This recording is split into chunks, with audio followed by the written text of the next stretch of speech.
রংপুরের আবু সাইদ শহীদ না জীবিত? আসলে বিভিন্ন সূত্রে জানা যায় যে আবু সাইদ বর্তমানে নেদারল্যান্ডে অবস্থান করছেন এবং নিরাপদে রয়েছেন। তিনি সামাজিক যোগাযোগ মাধ্যমে একটি পোস্ট করে জানান যে তার উপর যে খবর প্রকাশ হয়েছে তা সঠিক নয়। দর্শক শ্রোতা, রংপুরের আবু সাইদ জীবিত কি আপনাদের বিশ্বাস হচ্ছে না? ঠিক একইভাবে প্রথমে আমার বিশ্বাস হয়েছিল না, কিন্তু এই মহিলা যেভাবে উপস্থাপন করেছেন, যেভাবে বক্তব্য দিয়েছেন, যেভাবে প্রমাণ দিয়েছেন, আমি ভিডিওটা শেষ পর্যন্ত দেখার পরে নিজেই অবাক হয়ে গিয়েছি যে এই মহিলা এই প্রমাণগুলো কিভাবে পেলেন। দর্শক শ্রোতা, তাই বলবো বিস্তারিত জানার জন্য ভিডিওটা শেষ পর্যন্ত দেখবেন, তারপর আপনার মতামতটি কমেন্ট বক্সে লিখবেন যে আবু সাইদ আসলে জীবিত আছে কি না। ইতিমধ্যে অনেকেই কিন্তু মন্তব্য করতেছেন, আপনারা কমেন্টগুলো চেক করলেই দেখতে পারবেন। সকল ষড়যন্ত্র আপনারা ভিডিওটা শেষ পর্যন্ত দেখলেই বুঝতে পারবেন। তাহলে চলুন আগে ভিডিওটা শেষ পর্যন্ত দেখি। রংপুরের আবু সাইদ শহীদ না জীবিত? এই মৃত্যুটা তো সংরক্ষিত মৃত্যু, মানে তার আশেপাশে তার আপনজন ছিল, সহযোদ্ধারা ছিল, মুগ্ধর আপনজন ছিল তাকে তার পাশে। তো তারা আসলে কেন তার মৃত্যুর সময়কার কোনো প্রমাণ তাদের কাছে নেই কেন, বা তাদের প্রমাণ আমরা দেখতে পাচ্ছি না কেন জনসম্মুখে? আসলে বিভিন্ন সূত্রে জানা যায় যে আবু সাইদ বর্তমানে নেদারল্যান্ডে অবস্থান করছেন এবং নিরাপদে রয়েছেন। তিনি সামাজিক যোগাযোগ মাধ্যমে একটি পোস্ট করে জানান যে তার উপর যে খবর প্রকাশ হয়েছে তা সঠিক নয়। আবু সাইদ নিজেই নাকি খবর প্রকাশ করেছে। যা আপনাদের কাছে কি মনে হয়, এটাও কি একটা নাটক হতে পারে?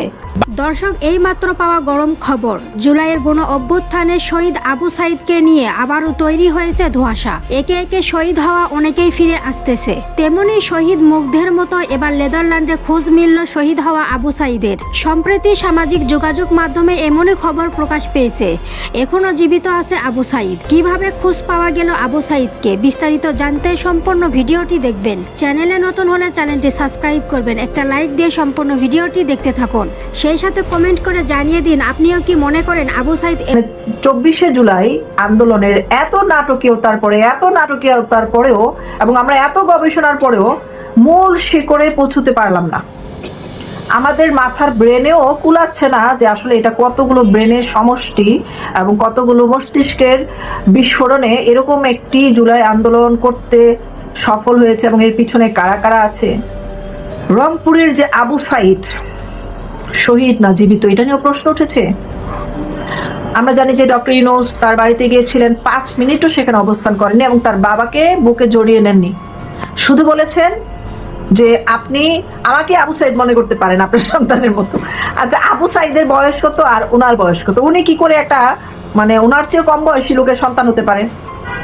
এরকম হাস্যকর বক্তব্য দিয়েছেন এবং বলেছেন যে আমরা আপনার পাশে, এবং সেটা বলে সেখান থেকে যে চলে আসে। এরপরে আজ পর্যন্ত কোনো খবর নেননি। বিভিন্ন সাংবাদিকরা যান, বিভিন্ন আশেপাশের ছাত্ররা যান, যে সেখানে তার কবরে জিয়ারত করে এবং ওনার বাবাকে বলে আসে আমরা আপনার পাশে আছি, কিন্তু 10টি পয়সাও তাকে হেল্প করা হয় না। এখন রংপুরের আবু সাইদ শহীদ না জীবিত, আপনাদের কি মনে হয়? আপনারা এতক্ষণে শুনছেন, আপনারা আমাকে কমেন্ট করেন যে আপনাদের কাছে কি মনে হয়, এটাও কি একটা নাটক হতে পারে? হলেও বা এটা অসম্ভব কি বা অবাস্তব কি?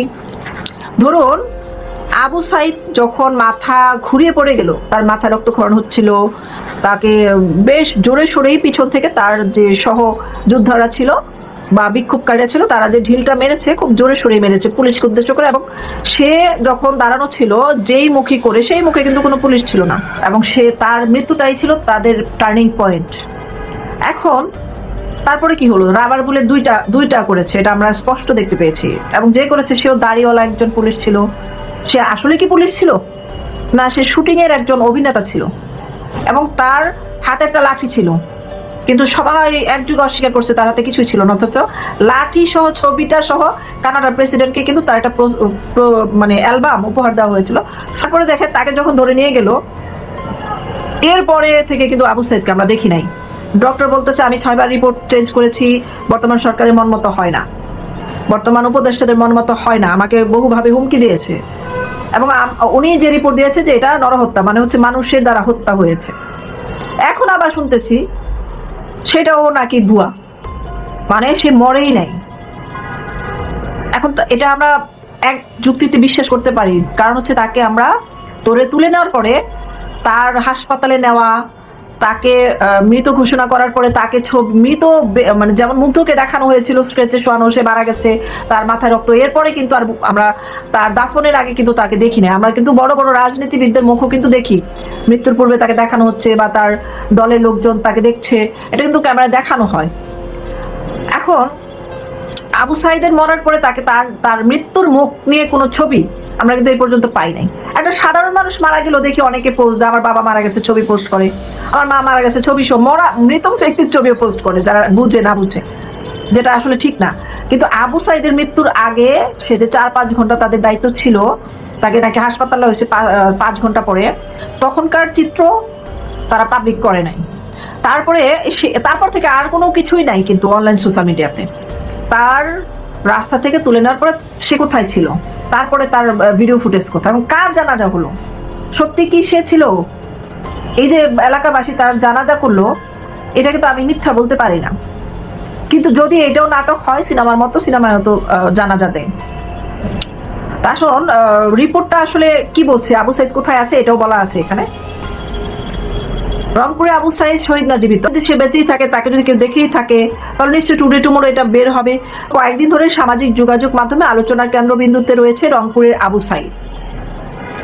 তো বৈষম্য বিরুদ্ধে ছাত্র আন্দোলনে একটি ভিডিও ফুটেজ দেখা যায় তিনি শহীদ হয়েছেন, কিন্তু পরবর্তীতে মানে শহীদ হয়েছেন বলতে ওই যে রাস্তা থেকে যে তুলে নিয়ে গেল সেটাই শহীদ হয়েছেন, কিন্তু পূর্ণ মৃত্যুর যে বিবরণ বা পূর্ণ মৃত্যু হয়ে যাওয়ার পরের ফুটেজ আমরা কেউই দেখিনি, এটা বলা যাবে না। তো তিনি নাকি মারা যাননি এবং বর্তমানে তিনি নেদারল্যান্ডে অবস্থান করছেন। এবং ভিডিও ফুটেজের যে প্রতিক্রিয়া, একটি ভিডিও ফুটেজ ভাইরাল হয়, দেখানো হয়েছে যে আবু সাঈদের আন্দোলনের মধ্যবর্তী সময় তার মাথায় আঘাত পেয়েছে এবং মাটিতে মানে মাথা ঘুরে পড়ে গেছে।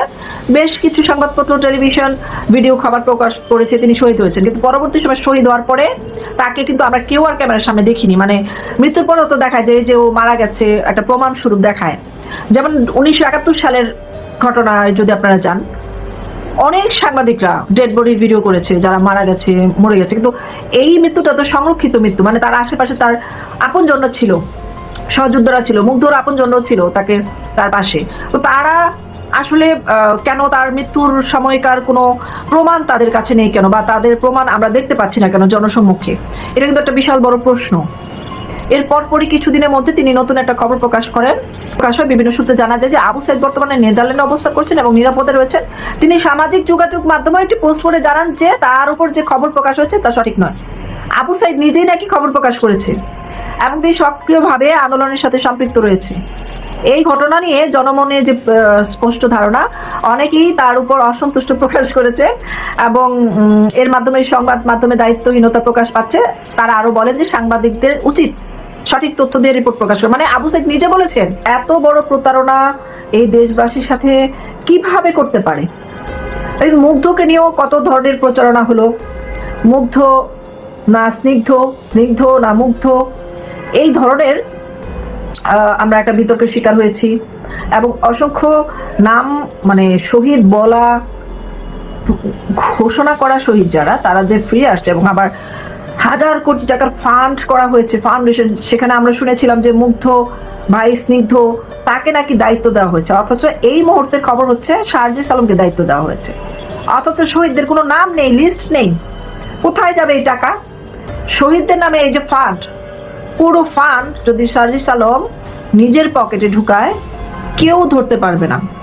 এবং সেই সুযোগ করে দেওয়া হচ্ছে, কারণ তারা যারা বৈষম্য বিরোধী ছাত্র আন্দোলনের সাথে জড়িত ছিল তারা বিনিময় ছাড়াই এই আন্দোলনে আসেনি। তাদের পিছনে একটা বিশাল ব্যাকআপ ছিল এবং তারা প্রচুর অঙ্কের টাকা কামানোর জন্য আসছে। শুধু সেখানেই না, উপদেষ্টা মন্ডলীতেও যারা নতুন নিয়োগ হচ্ছে এবং ভবিষ্যতে আরো নিয়োগ হবে, সেখানে শত কোটি টাকার ট্রানজিট হচ্ছে। মানে এটা গুঞ্জন শোনা যাচ্ছে, আমার বক্তব্য না। এবং মাহফুজ আলম থেকে শুরু করে সেনাবাহিনীর কিছু বড় কর্মকর্তাও জড়িত আছে যারা নাকি পদ বাণিজ্য করছে এবং বিভিন্ন জায়গায় বিভিন্ন লোকদের থেকে বিভিন্ন বিষয়ের বিনিময়ে, বিভিন্ন সুবিধার বিনিময়ে টাকা লেনদেন হচ্ছে, বড় ধরনের টাকা। মানে এখন টাকা উঠছে ঢাকায়।